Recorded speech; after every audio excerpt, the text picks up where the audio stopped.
of language, what is underlying this gift is the ability of understanding. Understanding. Which is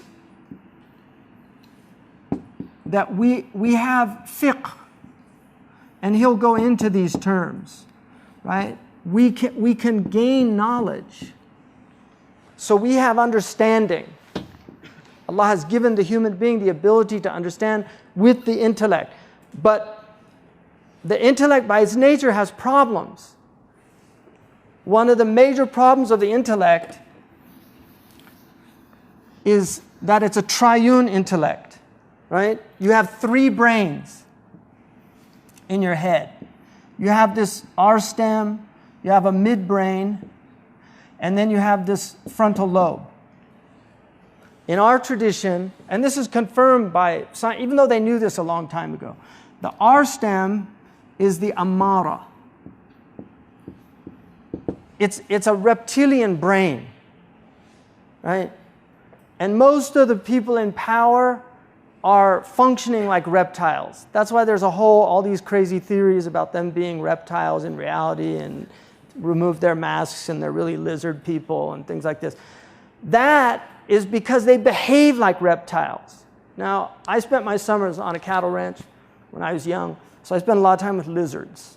There were lizards all over the place. I used to watch them. They're very interesting creatures. The Arabs say, أحير من ضب, more confused than a lizard.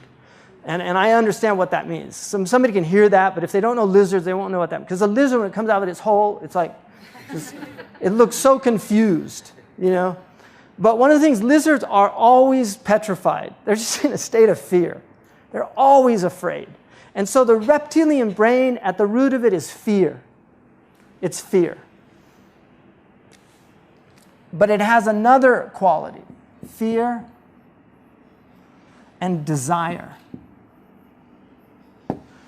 And so this is the shahwa, right? The quwwa shahwaniyah. This is the concupiscible soul. It's the soul that desires food, desires sex, desires security, all these things. That's the nature of that soul. So it functions at that level, and that's why it's very primitive. And propagandists, advertising agencies, they understand this very well. And that's why they control the masses through social engineering by keeping them in this brain.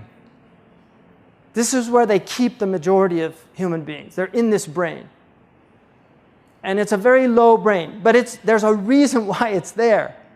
It's not a negative thing in and of itself. It's negative when it overrides the other brains. Imam al-Ghazali called this the pig. He called this the pig soul, that its nature is like a pig. It just eats and eats. It'll eat its own young. That's what a pig does. A khanzir will eat its own offspring. And so in that way, if it's left to its own devices, it becomes destructive.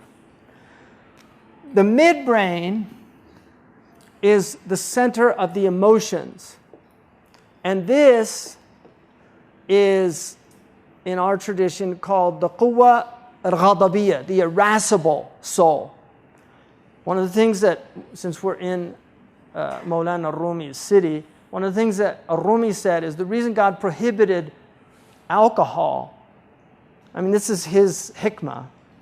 You can't really say other than, I mean, Allah said that it's harmful, but it says that shaitan wants to sow hatred amongst you.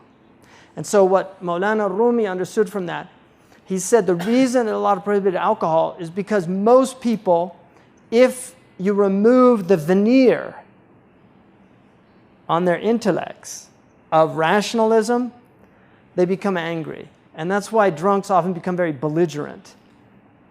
And so he said it's really veiling people from this aspect of themselves. Because if you haven't controlled yourself, if you haven't learned to control yourself, you have this anger in you. And that's why the Prophet, when the man said, Awsini ya Rasulullah, he said, La taghdab, don't get angry. Awsini, la taghdab, 3 times. Don't get angry, because this quwwah is very powerful. Now this quwwah is actually, it has a purpose.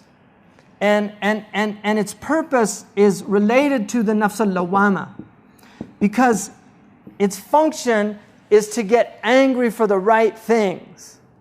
It's to blame what's wrong. And so the irascible soul has a very important function.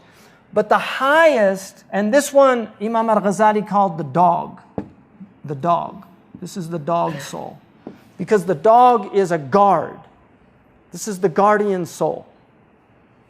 It's a guard. And then the last one is the quwwa aqliya. It's the faculty of intelligence or intellect. Aqliya means to, intellectus, it means to read inside is one of the meanings. So it's an internal, it's something that happens inside of you that's related to the furqan. It's an intellectus. It's what is able to discern right from wrong, true from false. And that's why this part of the brain needs to rule these two. But what happens is this overrides this and this overrides this. And so you have the markub becomes the rakib. The beast becomes the rider. And the rider becomes the beast. Right? It gets flipped. And this is unfortunately where most people reside in these two lower dimensions. So there's pigs and dogs. You know, there's just people that are consuming and not thinking about the consequences of their consumption. And then there's just angry people that usually aren't able to consume because the consumption is being withheld from them.